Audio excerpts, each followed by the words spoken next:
السلام علیکم ورحمۃ اللہ وبرکاتہ۔ دوستو، آج ہم مسجد الجمعہ کی زیارت کرنے والے ہیں۔ مسجد الجمعہ وہ مسجد ہے جہاں پر رسول اللہ صلی اللہ علیہ وآلہ وسلم نے مدینہ طیبہ میں سب سے پہلی جمعے کی نماز ادا کی۔ مسجد الجمعہ مشہور مسجد نبوی سے تقریباً 2.5 کلومیٹر کے فاصلے پر ہے۔ اسلامی تاریخ کے مطابق جب آپ صلی اللہ علیہ وآلہ وسلم ہجرت کے بعد مکہ مکرمہ سے مدینہ منورہ تشریف لے گئے اور اسلام پھیلانے کے مقصد سے رسول اللہ صلی اللہ علیہ وآلہ وسلم اپنے صحابہ کے ساتھ ایک شہر سے دوسرے شہر کا سفر کرنے لگے۔ ایک دن آپ صلی اللہ علیہ وآلہ وسلم اپنے ساتھیوں کے ہمراہ پیر 12 ربیع الاول 1 ہجری کو مدینہ سے کوبہ پہنچے۔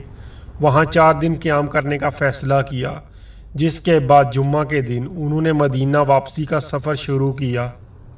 واپسی پر کوبہ سے تقریباً 1 کلومیٹر کے فاصلے پر رسول اللہ صلی اللہ علیہ وآلہ وسلم بنو سالم بن عوف کے گاؤں میں رکے۔ پیارے نبی پاک صلی اللہ علیہ وسلم کو دیکھ کر بنو سالم نے عرض کیا، یا رسول اللہ، آپ ہمارے چاچا زاد بھائیوں کے گھر میں کہیں دن ٹھہرے، ہمیں بھی کچھ نہ کچھ اجر عطا فرمائیں جس پر ہم قیامت تک فخر کریں گے۔ دلی درخواست سن کر رسول اللہ صلی اللہ علیہ وآلہ وسلم اپنے اونٹ سے اترے اور وہاں پر پہلی بار جمعے کا خطبہ اور نماز جمعہ پڑھائی۔ کہا جاتا ہے کہ نماز جمعہ میں 100 کے قریب مسلمانوں نے شرکت کی، جن میں بنی عمرو یعنی کہ وہ لوگ جو کوبہ سے آپ کے ساتھ آئے تھے، اور بنی نجار جو بنو سالم بن عوف کے گاؤں میں آپ سے ملنے آئے تھے۔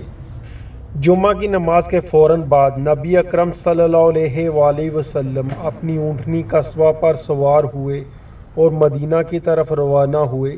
بعد ازاں اس تاریخی واقعہ کو یاد کرنے کے لیے اس جگہ پر مسجد الجمعہ تعمیر کی گئی۔